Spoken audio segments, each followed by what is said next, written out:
Hello friends and welcome back to अपनी कक्षा। तो आज के लेक्चर के अंदर हम वो सारे पीवाईक्यूज कर रहे होंगे जो कि बोर्ड्स के अंदर ऑलरेडी आ चुके हैं। ठीक है, लास्ट लेक्चर के अंदर हमने एनसीईआरटी की कंप्लीट एक्सरसाइज की थी। इस वाली वीडियो में लेकिन हम सारे पीवाईक्यूज कर रहे होंगे। मैंने उनमें से कुछ इंपॉर्टेंट पीवाईक्यूज छांट लिए हैं जो कि तुम्हारे बोर्ड के अंदर आने की पूरी संभावना है। ठीक है, तो ये वाली पीवाईक्यू वीडियो बोर्ड के पहले जरूर देख के जाना और इनके जो क्वेश्चंस है सेम उसी टाइप के क्वेश्चंस बोर्ड में कई बार रिपीट हो जाते हैं और कई बार तो सिर्फ नंबर चेंज होता है और पूरा का पूरा क्वेश्चन एज इट इज आ जाता है। ठीक है, तो चलो स्टार्ट करते हैं हमारे इसके पहले क्वेश्चन से। तो पहला क्वेश्चन था कि right a balanced chemical equation for the reaction between sodium carbonate and hydrochloric acid indicating the physical state of reactants and products. यानी कि sodium carbonate plus hydrochloric acid क्या होगा और उसके बाद उसके अंदर उसकी स्टेट्स भी लिखनी है कि क्या वो सॉलिड है, क्या वो लिक्विड है, या फिर वो गैस है, या फिर वो एक्वस है। ये सारी चीज लिखनी है। तो देखो, सोडियम कार्बोनेट का तुम्हें फॉर्मूला पता होना चाहिए, Na2CO3 होता है। ठीक है, और ये सॉलिड पाउडर रहता है। तो Na2CO3 प्लस 2HCl, ये तो बैलेंस किया बाद में। वैसे तो HCl लिख लो, plus HCl gives NaCl plus H2O। ठीक है, ये तो पता ही हमें। ये क्या हो रहा है? डिस्प्लेसमेंट रिएक्शन हो रही है। ठीक है, तो फिर हमने इसकी नॉर्मल रिएक्शन लिख दी। फिर उसके बाद हमने इसे बैलेंस किया।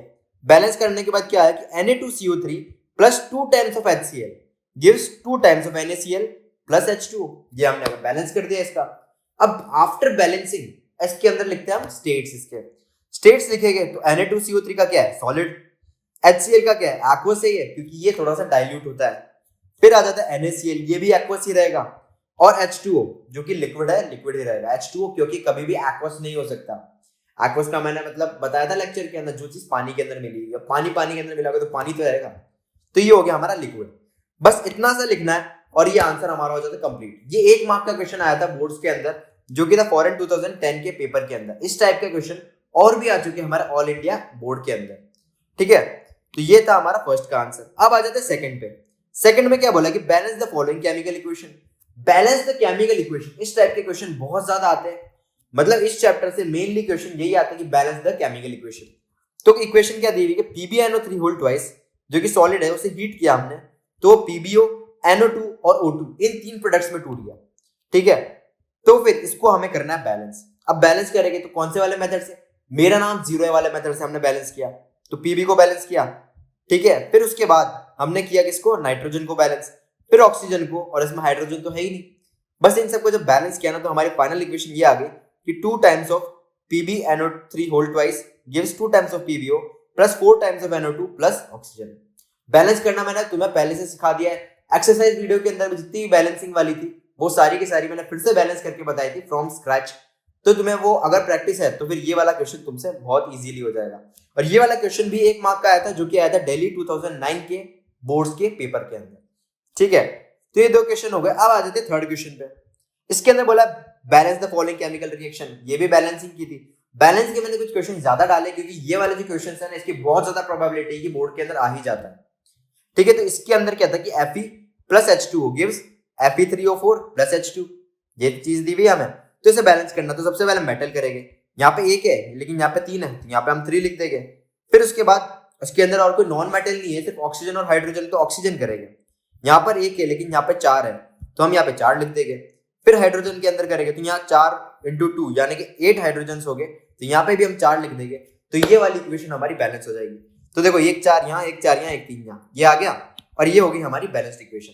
बहुत इजी, मतलब हवा में भी ये वाला क्वेश्चन हो जाएगा। ये भी 1 मार्क का क्वेश्चन था, जो कि आया था ऑल इंडिया 2008 के पेपर के अंदर। ठीक है, तो बिल्कुल डरने की जरूरत नहीं बैलेंसिंग से, बहुत इजी होती है बैलेंसिंग। हवा में भी तुम करने लग जाओगे अगर तुम्हें प्रैक्टिस हो जाएगी तो एक और क्वेश्चन देखते हैं balance the following chemical equation का। इसके अंदर बोला हुआ है FeSO4 को जब हीट किया तो वो Fe2O3 SO2 और SO3 के अंदर बदल गया। ये वाला क्वेश्चन खुद भी ट्राई कर सकते हो, बहुत इजी क्वेश्चन है, जैसा पिछला वाला था एग्जैक्टली वैसा ही क्वेश्चन है। तो इसके अंदर भी सबसे पहले Fe को बैलेंस करो, तो यहाँ 2 है, यहाँ 1 है, तो यहाँ 2 आ जाएगा। फिर सल्फर को करो तो यहाँ पे 2 सल्फर हो जाएंगे, यहाँ पे भी 2 सल्फर है, सही है। फिर ऑक्सीजन को करो तो यहाँ पे हमने 2 लगाया था ना, तो 2 × 4 8 हो गया, और यहाँ पे 3 + 2 + 3 ये भी 8 है। तो फिर इस बैलेंसिंग के अंदर सिर्फ हमें यहाँ 2 लगाना था और पूरी इक्वेशन हमारी बैलेंस हो जाती। ठीक है कि नहीं? इजी क्वेश्चन, बहुत इजी क्वेश्चन था। और ये आया था हमारा ऑल इंडिया 2008 में, ये भी आया था और ये भी आया था। ठीक है, तो देख रहे हो कितनी ज्यादा क्वेश्चन आता है बैलेंसिंग के। तो बैलेंसिंग इज वेरी इंपॉर्टेंट, तुम्हें आनी चाहिए। मेरा नाम 0 वाले मेथड से करो, किसी से भी करो, इसके अंदर तुम्हें 1 मार्क ही मिलेगा। ठीक है, और ये 1 मार्क का क्वेश्चन ही था क्योंकि बहुत जल्दी हो जाता है। विद इन सेकंड्स हम चुटकियों में ऐसे क्वेश्चन को सॉल्व कर सकते हैं। फिर देखो फिफ्थ क्वेश्चन है, एक और करते हैं बैलेंसिंग द केमिकल इक्वेशन का। इसके अंदर बोला MnO2 plus HCl gives MnCl2 plus Cl2 plus H2O। ये चीज दे रखी है, ठीक है, इसको हमें करना है बैलेंस। तो हम देखते हैं Mn कितने, एक एक है, ये तो सही है। Cl कितना, यहाँ एक है, लेकिन यहाँ 2 और 2 टोटल 4 Cl है, तो हम यहाँ पे 4 लगा देते हैं। अब Cl हो गया। अब ऑक्सीजन देखते हैं, यहाँ 2 ऑक्सीजन है, यहाँ पे लेकिन एक ही ऑक्सीजन है, तो हमने यहाँ 2 लगा दिया, तो यहाँ पे भी 2 ऑक्सीजन हो गए। अब लास्ट चीज बचती है हमारी हाइड्रोजन। यहाँ हमने क्या लगाया था, 4 लगाया था, तो 4 हाइड्रोजन यहाँ थे और 2 इंटू 2 4 हाइड्रोजन यहाँ थे, तो ये तो ऑलरेडी बैलेंस था। तो हम बोलते हैं कि यहाँ पर 4 और यहाँ पर 2 लगाएंगे तो हमारी इक्वेशन बैलेंस हो जाएगी, ठीक है। तो MnO2 plus 4HCl gives MnCl2 plus Cl2 plus 2H2O। ये हो जाएगी हमारी फाइनल बैलेंस्ड केमिकल रिएक्शन। बस इसे लिखना है, तुम्हारा 1 मार्क और आ जाएगा। बहुत इजी क्वेश्चन होती है ये, 1-1 मार्क की क्वेश्चन, लेकिन ऐसे क्वेश्चन आते भी बहुत है। फालतू में क्यों 1 मार्क लूज करना है इतने इजी क्वेश्चन के लिए, ठीक है। फिर अब आते हैं और अलग टाइप के क्वेश्चन पे, जो कि बैलेंसिंग द केमिकल इक्वेशन के अलावा आते हैं इस चैप्टर से। जैसे कि इसने बोला कि in electrolysis of water why is the volume of gas collected over one electrode double than the gas collected over the other electrode. ये एक एक्टिविटी है, कौन सी, एनसीईआरटी के अंदर एक एक्टिविटी दी गई है जिसमें वाटर को इलेक्ट्रोलाइज किया, तो उसमें ऊपर 2 टेस्ट ट्यूब्स लगा रखे थे, एक में हाइड्रोजन गैस जमा हो रही थी और एक में ऑक्सीजन गैस जमा हो रही थी। ऑब्वियसली एक में हाइड्रोजन ही होगी, एक में ऑक्सीजन ही होगी। अब ऑक्सीजन वाली जो गैस थी ना, वो आधी थी एज कंपेयर टू हाइड्रोजन वाली गैस। तो इसने बोला कि ऐसा क्यों हो रहा है, तो हम क्या लिखेंगे कि in electrolysis of water hydrogen gas is liberated at cathode while oxygen gas is liberated at anode. दोनों पे अलग अलग थी। द ओवरऑल रिएक्शन, मेन चीज है इसके अंदर रिएक्शन लिखना। रिएक्शन लिख ली तो पूरे मार्क्स मिल ही जाएंगे, ठीक है। तो रिएक्शन थी हमारी 2H2, जिसे इलेक्ट्रिसिटी के थ्रू पास किया तो हम बोलते 2H2 प्लस O2, ये दोनों गैस बन जाती है, ठीक है। तो हमको ये लिखना है, from the above reaction it is clear that the amount of H2 liberated is twice that the amount of oxygen. बस इतना सा था कि एक इक्वेशन लिखनी है और ये वाली लाइन, ये 2 लाइन भी लिख लोगे तो तुम्हें पूरा मार्क मिल जाएगा, ठीक है। तो बहुत इजी सॉल्यूशंस होते हैं जो बोर्ड्स के अंदर आते हैं, डरने की जरूरत नहीं, बस क्वेश्चन आराम से पढ़ो, समझ लो कि कैसा क्वेश्चन है, फिर तुम्हें ऐसा नहीं लगेगा कि बाहर से क्वेश्चन आ गया। वरना अगर तुम पहली बार इस क्वेश्चन को पढ़ोगे ना, तो तुम्हें लगेगा यार ये क्वेश्चन में क्या दिया हुआ है, तुम समझ नहीं पाओगे। लेकिन इसका कंसेप्ट बहुत ही ज्यादा इजी है, तो कुछ करने की जरूरत नहीं है। 6th वाला क्वेश्चन तो बहुत ज्यादा मतलब चुटकी वाले नंबर थे, हलवे जो होता है ना, हलवा क्वेश्चन, वो था 6th वाला। आ जाते हैं 7th पे। 7 में बोला है what change in colour is observed when white silver chloride is left exposed to sunlight. मतलब सिल्वर क्लोराइड को धूप में रख दिया तो उसके अंदर कलर के अंदर क्या चेंज होगा। और ये भी पूछा what type of chemical reaction is this. अब जो केमिकल रिएक्शन हो रही है वो केमिकल रिएक्शन कौन सी है, तो इसके अंदर मेन चीज है, अगर तुम्हें वो रिएक्शन आती है ना, तो फिर तुम ये भी बता दोगे कि केमिकल रिएक्शन कौन सी है, ये भी बता दोगे कलर कि कलर क्या चेंज हो रहा है। तो हमें रिएक्शन क्या आती है कि 2AgCl जब सनलाइट में रखेंगे तो Ag और Cl2 में बदल जाएगा, Cl2 गैस तो हवा में उड़ जाएगी। अब Ag का कलर क्या होता है, सिल्वर का कलर क्या देखा होगा, सिल्वर की चांदी की कॉइन्स रहते हैं, उसका कलर हम लिख सकते हैं या तो सिल्वर कलर लिख सकते हैं या फिर लिख सकते हैं ग्रेश, वो ग्रेश कलर का रहता है थोड़ा, तो हमने बोला ग्रेश कलर का। वेयर एज AgCl क्या रहता है, पाउडर रहता है, कौन सा, व्हाइट कलर का पाउडर रहता है, तो हम बोले कि व्हाइट कलर। तो ये व्हाइट कलर से ग्रे कलर के अंदर चला गया और इसके अंदर कौन सी रिएक्शन हो रही है, जो कि मैंने पढ़ा था लेक्चर 2 के अंदर टाइप्स ऑफ रिएक्शन में, ये इजीली पता चल रहा है कि डीकंपोजिशन रिएक्शन है, जिसके अंदर एक कंपाउंड 2 कंपाउंड में या 2 से ज्यादा कंपाउंड के अंदर टूट रहा है, यहाँ पे 2 कंपाउंड्स में टूट रहा है, तो ये कौन सी होगी, ये होगी हमारी डीकंपोजिशन। अब डीकंपोजिशन के अंदर भी अगर तुम्हें स्पेसिफिकली लिखना है कि कौन सी रिएक्शन है डीकंपोजिशन में, तो क्योंकि इसके अंदर सनलाइट जा रही है तो ये कौन सी है, photo decomposition reaction. Photo decomposition reaction, अगर इलेक्ट्रिसिटी जा रही होती तो हम बोलते हैं इलेक्ट्रो डीकंपोजिशन रिएक्शन या फिर इलेक्ट्रोलाइसिस, ठीक है। ये सारी चीज हमने पिछले लेक्चर के अंदर एनसीईआरटी वाले में भी पढ़ा था हमने, ठीक है। तो हमें ये लिखना है when white silver chloride is left exposed to sunlight its colour changes to grey due to the formation of silver. बस जो चीज हुई है वो हमने इंग्लिश में यहाँ लिख दी और फिर this type of reaction is called photo decomposition reaction. बस इतना लिखना है, क्वेश्चन खत्म। तो ये 7th वाला क्वेश्चन था, ये भी मतलब इजी बहुत इजी क्वेश्चन आता है। अगर थ्योरी पढ़ी हुई है ना तो इसके क्वेश्चन सारे बहुत जल्दी हो जाएंगे और मार्क्स भी पूरे के पूरे मिल जाएंगे। तो ये आया था हमारा फॉरेन 2009 के पेपर के अंदर बोर्ड के। ऐसे क्वेश्चन आ भी जाते हैं, ऑल इंडिया पेपर में भी आ जाते हैं। ऐसा हो सकता है कि ये वाला सेम क्वेश्चन तुम्हारे बोर्ड के अंदर आ जाए, हू नोज, ठीक है। तो चलो 8th क्वेश्चन पे आते हैं। 8th क्वेश्चन में क्या दिया कि what happens chemically when quicklime is added to water, कि ये पानी में अगर क्विकलाइम डाल दिया तो क्या होगा। अब देखो कई लोग तो यहाँ क्विकलाइम सुनते ही बेहोश हो जाएंगे क्योंकि उनको क्विकलाइम का फॉर्मूला ही नहीं पता होगा। लेकिन लेक्चर में मैंने कई बार बताया कि क्विकलाइम क्या होता है और स्लेकेट लाइम क्या होता है। एक क्विकलाइम होता है कैल्शियम ऑक्साइड, जिसे पानी में डाल देते हैं तो वो स्लेकेट लाइम बन जाता है। स्लेकेट लाइम यानी कि कैल्शियम हाइड्रोक्साइड, ठीक है, तो यही चीज करनी है कि कैल्शियम ऑक्साइड को जब पानी में डाला तो वो हमारा कैल्शियम हाइड्रोक्साइड बन गया और थोड़ी सी हीट निकली, मतलब जिस बीकर के अंदर ये रिएक्शन हो रही होगी ना वो बीकर थोड़ा सा गर्म हो जाएगा। ठीक है, तो ये वाली थी हमारी रिएक्शन। अब इसने यही वाली चीज को इंग्लिश में लिख दिया क्या कि quicklime reacts vigorously with water to produce calcium hydroxide slaked lime, bracket में लिख दिया, releasing a large amount of heat exothermic reaction, bracket में लिख दिया। मतलब कि इसको अगर पानी में डाला तो हमारा ये बन गया, साथ में एक हीट प्रोडक्ट आया। अब इस रिएक्शन को हम क्या बोल सकते हैं, एक्सोथर्मिक रिएक्शन बोल सकते हैं, क्योंकि हीट हमारा प्रोडक्ट में आ रहा है, बाद में रिलीज हो रही है। अगर इसमें हीट लग रही होती तो एंडोथर्मिक बोलते हैं, लेकिन इसके अंदर हीट बाहर आ रही है तो इसको हम क्या बोलेंगे, एक्सोथर्मिक रिएक्शन। वही चीज इसके अंदर लिखी है। तो दो लाइन के आंसर है, दो लाइन के आंसर है, बस एक तुम्हें केमिकल इक्वेशन याद होनी चाहिए, खत्म। तो क्वेश्चन नंबर 8 भी हो जाता है हमारा ऐसे ही खत्म। अब आ जाते हैं क्वेश्चन नंबर 9 पे। क्वेश्चन नंबर 9 के अंदर क्या बोला कि what happens when an aqueous solution of sodium sulphate reacts with aqueous solution of barium chloride. ये वैसे ही क्वेश्चन है जो कि एक्सरसाइज के अंदर आया था। ठीक है, कि aqueous solution of sodium sulphate को aqueous solution of barium chloride के अंदर किया, यानी कि Na2SO4 को रिएक्ट किया किसके साथ, BaCl2 के साथ। तो अब क्या बनेगा, अब अगर तुम्हें रिएक्शन भी नहीं आती ना तो भी एक बार देख के देखो कि क्या होगा, कि NaCl बन जाएगा और BaSO4 बन जाएगा, है ना। ये क्या हो जाएगा, डबल डिस्प्लेसमेंट रिएक्शन। तो हम इसके अंदर ये भी बता देंगे डबल डिस्प्लेसमेंट रिएक्शन। इसके बाद इसने बोला है state the physical conditions of react, यानी कि वो गैस है, सॉलिड है, लिक्विड है या फिर एक्वस है, ये बताना। अब क्योंकि ये एक्वस सॉल्यूशन ऑलरेडी दिया हुआ है तो सोडियम सल्फेट के साथ हम एक्वस लिखेंगे, यहाँ पे भी एक्वस सॉल्यूशन दिया है तो बेरियम क्लोराइड के साथ भी एक्वस ही लिखेंगे। ठीक है, अब इसने बोला स्टेट तो पूछ लिया कि क्या होगा, state physical condition of reacted in with the reaction between them will not take place, मतलब ऐसी क्या कंडीशन रहेगी जब इसके बीच में रिएक्शन नहीं होगी। ठीक है, और लास्ट इसके अंदर पार्ट पूछेगी write the balanced chemical equation for the reaction and name the type of the reaction. तो टाइप ऑफ रिएक्शन हमने देख ली, क्या है वो, डबल डिस्प्लेसमेंट रिएक्शन। ठीक है, तो इसके अंदर क्या लिखेगी कि when an aqueous solution of sodium sulphate reacts with an aqueous solution of barium chloride then, ये चीज तो यहां तक हमने लिख ली normal, white precipitate of barium sulphate is form, और साथ में NaCl भी फॉर्म होगा।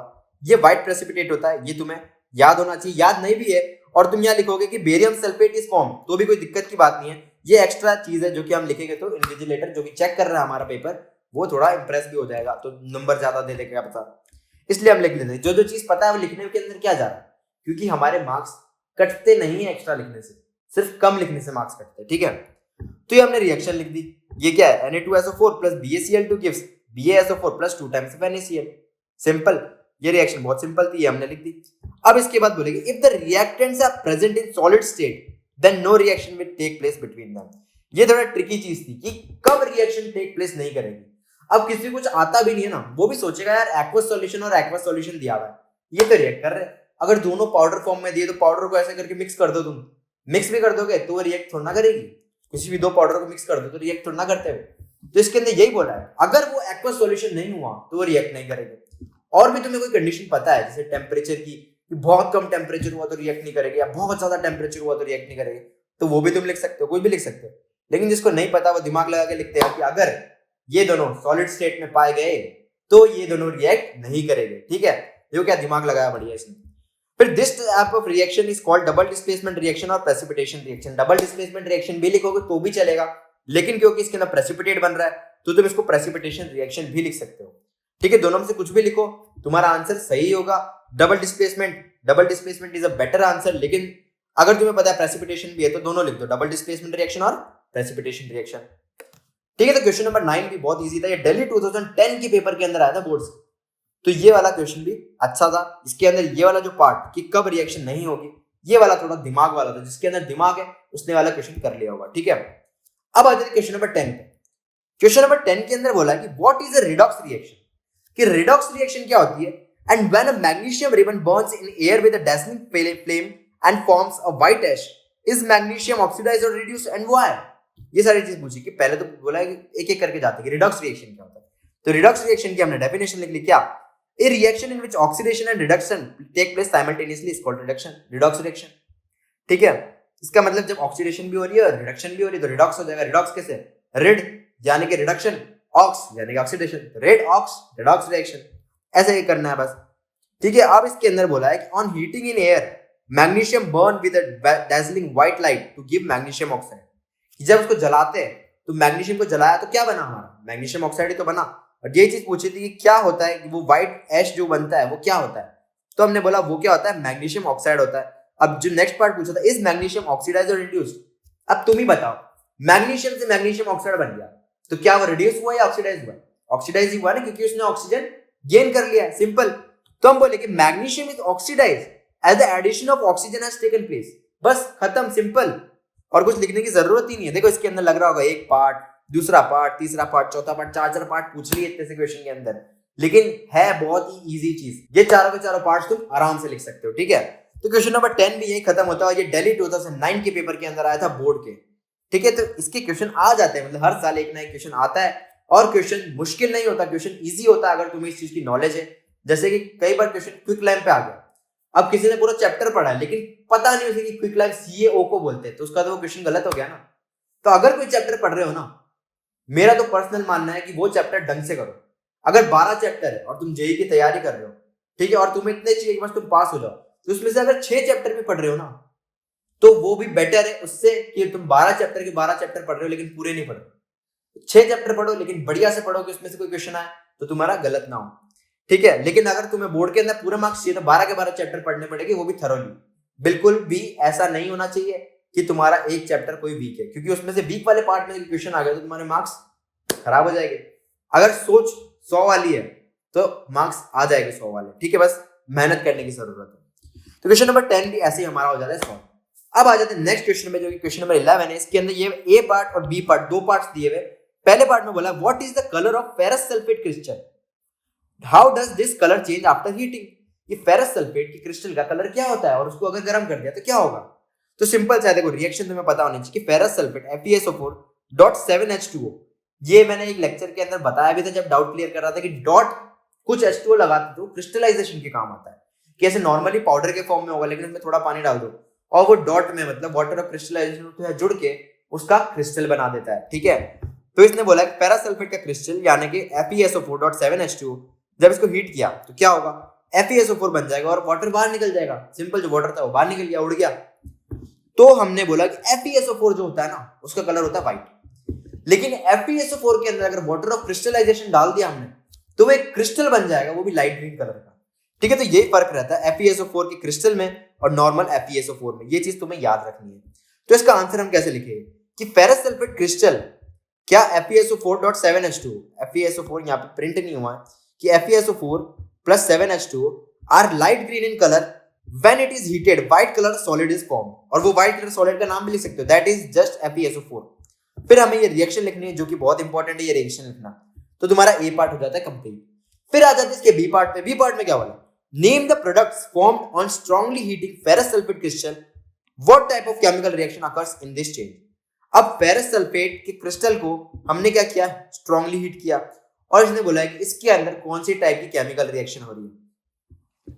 बहुत इजी है, देखो when anhydrous ferrous sulphate is further strongly heated, इसके अंदर भी ये लिखा है strongly heating ferrous sulphate crystals. Strongly heating यानी कि क्रिस्टल से पहले तो FeSO4 बन गया, FeSO4 को भी फर्दर हीट किया, ये होता है मतलब कि स्ट्रांगली हीटेड। अगर नॉर्मली हीटेड लिखा होता तो FeSO4.7H2 में से H2 उड़ गया, अब FeSO4 को भी बहुत ज्यादा हीट की, तो क्या होगा कि FeSO4 जो है उसे हीट देने पे वो Fe2O3 SO2 और SO3 के अंदर बदल जाएगा, ठीक है। इसका कलर व्हाइट रहता है, Fe2O3 का रेडिश ब्राउन रहता है, ये बताया, जो रस्ट रहता है उस टाइप का ही रहता है फेरस ऑक्साइड, ये वाला भी, ठीक है। और SO2 और SO3 ये रहती है गंदी स्मेल वाली गैसेस, SO2 और SO3। इसकी एक एक्टिविटी भी है जो इसी PYQs के लास्ट के अंदर एक क्वेश्चन के तौर पे हम करवा रहे हैं, ठीक है, वो भी देखना। वो एक्टिविटी बहुत ज्यादा इंपॉर्टेंट है, इसका जो लास्ट क्वेश्चन है वो तो देख के ही जाना, ठीक है। तो उसके अंदर तुम्हें ये और क्लियर हो जाएगा कि ये क्या हो रहा है। फिर बोला कि this type of chemical reaction is decomposition reaction. Obviously जब मैंने बोला था कि एक चीज अगर दो या दो से ज्यादा चीजों में बट रही है तो वो क्या हो जाती है, डिकम्पोजिशन रिएक्शन। तो ये थी हमारी डिकम्पोजिशन रिएक्शन। तो इसको ये लिख दिया हमने कि डिकम्पोजिशन रिएक्शन। ए पार्ट भी लिख दिया हमने, बी पार्ट भी लिख दिया, दोनों हो गए, बढ़िया, ठीक है। अब आ जाते हैं क्वेश्चन नंबर 12 पे। क्वेश्चन नंबर 12 के अंदर 3 पार्ट्स दिया है। 3 पार्ट में क्या लिखा है, पहला कि what is observed when a solution of potassium iodide is added to a solution of lead nitrate taken in test tube. कि पोटेशियम आयोडाइड का सॉल्यूशन है उसे लेड नाइट्रेट के सॉल्यूशन में डाल दिया, ठीक है, एक टेस्ट ट्यूब दूसरी टेस्ट ट्यूब ये डाल दिया, ठीक। तो क्या होगा, तो हमने बोला when lead nitrate is added to potassium iodide, तो नॉर्मली सबसे पहले क्या करना है तुम्हें, उसके दोनों के केमिकल फॉर्मूले लिखना है। तो तुम लिखोगे PbNO3 होल ट्वाइस, ये क्या, लेड नाइट्रेट प्लस Ki यानी कि पोटेशियम आयोडाइड। तो इन दोनों चीज को देख के सोचो कि क्या रिएक्शन अगर होगी तो क्या होगा, कि KNO3 बन जाएगा और PbI बन जाएगा। क्या डबल डिस्प्लेसमेंट रिएक्शन है ना ये तो यही वाली चीज कि lead nitrate is added to potassium iodide, then yellow precipitate of lead iodide is formed along with potassium nitrate। अगर कलर नहीं पता ना तो नॉर्मली लिख दो कि precipitate of lead iodide। ये कलर अगर पता है तो बहुत अच्छी बात है, जो पेपर चेक कर रहा है इंप्रेस हो जाएगा कि भाई इसको पता है कलर का नाम भी, तो वो क्या पता ज्यादा number they they, extra marks for extra knowledge. वैसे एक्स्ट्रा मार्क्स कोई देगा नहीं, लेकिन अगर तुम्हें पता है तो लिखने में क्या जा रहा है। मैंने कई बार ये चीज मेंशन कर दी है कि ज्यादा लिखने से नंबर नहीं जाता, तो बोर्ड के अंदर अगर तुम्हें कोई चीज आती है तो वो लिख लो, कोई ऐसा ना हो कि तुमने लिखी नहीं और फिर पता चला उसके भी मार्क्स थे तो तुम्हारे मार्क्स कट गए। ऐसा नहीं करना, जितना ज्यादा आता लिख दो, क्या जा रहा है। ज्यादा से ज्यादा तुम्हारे पास टाइम कम होगा तब मत लिखना, वैसे तो लिख ही लो, टाइम काफी मिलता है बोर्ड के अंदर अगर तुम्हें सब आता है तो। ठीक है, तो पहला वाला पार्ट हो जाता है कंप्लीट। अब आ जाते हैं सेकंड पे कि what type of reaction is this. अब ये रिएक्शन कौन सी है, मैंने क्या बताया था, डबल डिस्प्लेसमेंट हो रहा है, I और NO3 के दोनों एक्सचेंज हो जा रहे हैं। तो ये क्या हो गया, ये हमारा हो गया डबल डिस्प्लेसमेंट। ये लिखेंगे this type of reaction is called precipitation reaction, या फिर हम यहाँ पे डबल डिस्प्लेसमेंट रिएक्शन भी लिख सकते हैं। अब क्योंकि इसमें प्रेसिपिटेट फॉर्म हो रहा है ये वाला PbI2, तो प्रेसिपिटेट रिएक्शन भी लिख सकते हैं। और दोनों चीज हो रही है तो हम दोनों चीज भी लिख सकते हैं कि this type of reaction is called double displacement reaction और precipitation reaction in which one of the product formed is an insoluble substance. ये पूरा का पूरा भी लिख सकते हैं। ठीक है, तो सेकंड वाला भी हो जाता है करेक्ट हमारा। थर्ड के अंदर कि right a balanced chemical equation two represent the above reaction. अब जो ऊपर रिएक्शन लिखी थी उसे बैलेंस करना है और कुछ नहीं करना। अब बैलेंसिंग तो हमने बहुत बढ़िया तरीके से सीखी हुई है, मेरा नाम है जीरो वाला मेथड लगाओ, मस्त एकदम बैलेंसिंग बढ़िया हो जाएगी। तो PbNO3 whole twice plus 2Ki gives PbI2 plus 2KNO3, बस इतना सा बैलेंस हो गई इक्वेशन। तुम ट्राई भी करोगे ना मेरा नाम जीरो वाले मेथड से, हवा के अंदर हो जाएगी तुमसे, क्योंकि मेटल मेटल बैलेंस करोगे, बाकी सारी चीज ऑलरेडी बैलेंस्ड है। ठीक है, करके देख लेना एक बार। क्वेश्चन नंबर 12 भी बहुत इजी था। ये आ जाते हैं हमारे 4 नंबर के या 5 नंबर के क्वेश्चन, जो कि ऑल इंडिया 2009 के अंदर आते हैं। 5 नंबर देखो कितने फ्री के मिल रहे हैं आराम से, तो बिल्कुल टेंशन लेने की जरूरत नहीं इस चैप्टर में। तो इस चैप्टर में बहुत इजी क्वेश्चंस आते हैं और एकदम बढ़िया से हो जाएंगे, मतलब फ्री के नंबर मान लो अगर तुमने चैप्टर पढ़ा है तो। ठीक है, अब आते हैं क्वेश्चन नंबर 13 पे। क्वेश्चन नंबर 13 भी बहुत इंपॉर्टेंट है। इसके अंदर बोला कि what is an oxidation reaction, identify in the following reaction. ठीक है, ZnO plus C gives Zn plus CO, ये दिया हुआ है और हमसे बोला है कि इसके अंदर ऑक्सीडेशन हो रहा है या नहीं हो रहा। ठीक है, तो सबसे पहले तो ऑक्सीडेशन रिएक्शन की डेफिनेशन लिखनी है, जो किसने पूछी, the reaction in which oxygen is added और हाइड्रोजन इज रिमूव और लॉस ऑफ इलेक्ट्रॉन्स। इनमें से या तो सिर्फ ऐसा भी लिख लोगे ना ऑक्सीजन इज एडेड, तो भी बहुत सही आंसर है, मतलब मार्क्स कोई नहीं काटेगा। और हाइड्रोजन इज रिमूव, ये मैंने लेक्चर के अंदर बताया था कि ये भी लिख सकते हो। और लॉस ऑफ इलेक्ट्रॉन, ये अगर देखना है वैसे आगे की क्लासेस में 11th-12th में हम ये भी पढ़ेंगे, लॉस ऑफ इलेक्ट्रॉन से भी होता है हमारा रिडक्शन और ऑक्सीडेशन। लेकिन ये नहीं लिखना ना तो इसको छोड़ दो, कोई टेंशन लेने की जरूरत नहीं। Takes place is called an oxidation reaction, और in the reaction identify the following reaction लिखा है ना। इसमें पहली चीज क्या पूछी, द सब्सटेंस ऑक्सीडाइज्ड इज। इसमें ऑक्सीडाइज क्या हो रहा है, देखो C हमारा CO में बन रहा है, तो हम बोलेंगे carbon is oxidised to carbon monoxide, तो ये हो गया हमारा कार्बन की ऑक्सीडाइज, कार्बन मोनोऑक्साइड बन गया। ठीक है, और दूसरी चीज पूछी द सब्सटेंस रिड्यूस, इसके अंदर रिड्यूस क्या हुआ, तो रिड्यूस में हम बोलेंगे zinc oxide is getting reduce to zinc, क्योंकि जिंक ऑक्साइड था इसमें से ऑक्सीजन निकल गया और जिंक बन गया, तो ये हमारा रिड्यूस। ये दिल्ली 2008 के पेपर के अंदर आया था। ठीक है, ये वाले क्वेश्चन की बहुत ज्यादा प्रोबेबिलिटी कि फिर से रिपीट हो जाए, लेकिन ऐसा नहीं हुआ, तो इसी टाइप का कोई क्वेश्चन रिपीट होगा और तुम्हें उसके अंदर फुल मार्क्स लाने। अगर फुल मार्क्स नहीं लाए तो मेरा पढ़ाना बेकार है। ठीक है, ऐसे क्वेश्चन अगर आ गए तो इसकी गलत नहीं होने चाहिए बिल्कुल भी। अब आ जाते हैं क्वेश्चन नंबर 14 पे। ठीक है, ये इस चैप्टर का लास्ट क्वेश्चन, मतलब कि पीवाईक्यू में लास्ट पीवाईक्यू करवा रहा हूँ। कम पीवाईक्यूज करवाए मुझे पता है, लेकिन ये सारे वो पीवाईक्यूज हैं जो कि सबसे ज्यादा इंपॉर्टेंट है और इस टाइप के क्वेश्चन आते हैं। इस पीवाईक्यू वाली वीडियो के बाद तुम्हें एक आइडिया तो जरूर हो गया होगा कि कैसे टाइप के क्वेश्चन आ जाते हैं हमारे बोर्ड्स के अंदर, क्या वो एनसीईआरटी की एक्सरसाइज से अलग होते हैं या उसी के सिमिलर होते हैं। ठीक है, तो इस चीज का तुम्हें आइडिया हो गया होगा। तो 14 के अंदर पूछा give an example of decomposition reaction, describe an activity to illustrate such a reaction by heating. तो सबसे पहले तो हमें एक एग्जांपल देना है डीकंपोजिशन रिएक्शन का और उसी एग्जांपल को एक्टिविटी के थ्रू समझाना है। तो हम बोलते हैं those reaction in which compound break down into 2 और more simpler substances are decomposition reaction. Reaction की डेफिनेशन लिख दी। अब इसने बोला कि एक एक्टिविटी बताओ जिसके अंदर हीटिंग हो रही है और हीटिंग की वजह से डीकंपोजिशन हो रहा है, यानी कि थर्मो डीकंपोजिशन रिएक्शन हो रही है एक तरह से। तो एक्टिविटी लिखते हैं। एक्टिविटी में सबसे पहले क्या लिखते हैं, एम लिखते हैं। Aim to show thermal decomposition reaction of persulphate. हमने ये वाला एग्जांपल है, कोई भी ले सकते हैं, लेकिन ये बहुत फेमस एग्जांपल है। ठीक है, और इसकी एक्टिविटी भी तुम अगर यहाँ से देख के जाओगे और एक्टिविटी का क्वेश्चन आ गया तो ये तो आराम से लिख देना। Ferrous sulphate is very very important activity. इसके अंदर क्या होता है, देखो फेरस सल्फेट का जो क्रिस्टल रहता है ना, वो रहता है हमारा लाइट ग्रीन कलर का। अब क्या होता है, उसके अंदर वाटर ऑफ क्रिस्टलाइजेशन जुड़ा हुआ होता है। अब उसे जब हीट करते हैं ना, तो सबसे पहले तो वो वाटर ऑफ क्रिस्टलाइजेशन उड़ जाता है, तो जो लाइट ग्रीन कलर का क्रिस्टल था ना, वो हमारा व्हाइट कलर का पाउडरी सॉलिड बन जाता है। अब वो सॉलिड बन गया, अब इसको फर्दर और हीट किया हमने, और हीट किया, अब तो वाटर बचा ही नहीं। अब तो क्या होता है, ये हीट करता है ना, तो Fe2O3 यानी कि रेडिश ब्राउन कलर का प्रेसिपिटेट बन जाता है, और साथ ही साथ SO2 और SO3 निकलती है, जिसकी स्मेल है ना बहुत गंदी होती है। कभी सूंघोगे ना तुम, कभी सूंघने का मन नहीं करेगा। मैंने केमिस्ट्री लैब में सूंघी थी एक बार, बहुत गंदी होती है SO2 और SO3 की स्मेल। ठीक है, तो कभी ये रिएक्शन करना तो रेडी रहना गंदी स्मेल सूंघने के लिए। तो इसके अंदर क्या होता है, देखो सबसे पहले हमने एम लिख दिया, फिर मटेरियल रिक्वायर्ड लिख दिया कि फेरस सल्फेट की क्रिस्टल चाहिए, ड्राई टेस्ट ट्यूब चाहिए और बर्नर चाहिए। ड्राई टेस्ट ट्यूब नहीं होगी तो वाटर ऑफ क्रिस्टलाइजेशन फिर से जुड़ जाएगा उसमें, तो ड्राई टेस्ट ट्यूब चाहिए और बर्नर चाहिए। बर्नर किस लिए, गर्म करने के लिए। तो हमने ये क्या किया, देखो बर्नर जलाया, अंदर फेरस सल्फेट के क्रिस्टल डाल दिए, ठीक, और ये पेल ग्रीन कलर के थे। अब जब इसको गर्म किया ना, टेस्ट ट्यूब के अंदर टोंग्स क्या रहते थे, इसको पकड़ने के लिए चिमटा रहता है ना जो उसका, तो वो रहता है। तो इसको जब हमने गर्म किया ना, तो सबसे पहले तो ये पेल ग्रीन से व्हाइट बन गया, व्हाइट बन गया। अब व्हाइट बनने के, व्हाइट क्या है, FeSO4 है विदाउट वाटर ऑफ क्रिस्टलाइजेशन। फिर इसको और गर्म किया, Fe2O3 जो कि रेडिश ब्राउन रहता है, जो कि यहाँ लिखा है देखो reddish brown residue, plus SO2 और SO3, इन दोनों के अंदर, इन तीनों के अंदर चेंज हो जाएगा। और ये एक बहुत बढ़िया एक्टिविटी है टू शो डिकम्पोजिशन रिएक्शन। ठीक है, तो इसके आगे लिखते हैं एक्टिविटी के अंदर कि प्रोसीजर क्या है। प्रोसीजर है कि take 2 gram of ferrous sulphate crystals in a dry test tube. उससे ज्यादा लेने का फायदा ही नहीं है, 2 ग्राम मतलब काफी होता है। इसके क्रिस्टल ले लिए, observe the colour of ferrous sulphate crystal. उसका कलर देखा हमने, क्या था, लाइट ग्रीन, ऑब्जर्व भी कर लिया। Heat the crystal of ferrous sulphate over a flame of the burner for some time, कि बर्नर के ऊपर उसको थोड़ा सा हीट करो।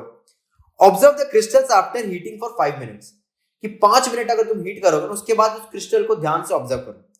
अब इसके बाद क्या, हमने रिएक्शंस लिख दी कि क्या क्या हुई। सबसे पहले FeSO4.7H2O था, उसे हीट किया तो FeSO4 एनहाइड्रस में बदल गया। एनहाइड्रस मतलब जिसके अंदर वाटर ऑफ क्रिस्टलाइजेशन नहीं है, तो इसमें बदल गया, तो इसका कलर रहता व्हाइट, ये भी हमने लिख दिया। इसका रहता पेल, ये भी हमने लिख दिया। अब इस रिएक्शन में क्या हुआ कि FeSO4.7H2O था, उसे हीट किया तो हमने सबसे पहले 7H2O बाहर निकल गया, बाहर निकल के गैस के फॉर्म में आ गया और उड़ गया हवा में, और बचा हमारे पास FeSO4। तो उस टेस्ट ट्यूब के अंदर अगर हम जब देख रहे होगे ना, तो वो लाइट ग्रीन कलर का था, यानी पेल ग्रीन कलर का था, वो धीरे धीरे कलर फेड हो गया और व्हाइट हो गया वो, ठीक है, और हवा में H2O उड़ गया। लेकिन अभी उसे फर्दर और हीट किया बर्नर से, तो क्या हुआ देखो कि 2FeSO4 और इसको और हीट दी हमने, तो Fe2O3 सॉलिड में और SO2 और SO3 के अंदर बदल गया। तभी वहां पे रेड रेड दिख जाएगा तुम्हें पाउडरी फॉर्म, जो कि हमारा स्टार्टिंग में पेल ग्रीन था, वो व्हाइट हुआ, फिर वो रेड रेड हो जाएगा, थोड़ा थोड़ा रेडिश ब्राउन, जिसको बोलते हैं फेरिक ऑक्साइड। उसके बाद सल्फर डाइऑक्साइड और सल्फर ट्राइऑक्साइड निकलेगी, जो दोनों की दोनों कलरलेस होती है, उसका कोई कलर नहीं होता, लेकिन काफी पंजेंट स्मेल रहती है, बहुत गंदी स्मेल रहती है। ठीक है, तो ये हो गया FeSO4 का हीटिंग के ऊपर इफेक्ट, जिससे कि Fe2O3, SO2 और SO3 बनते हैं।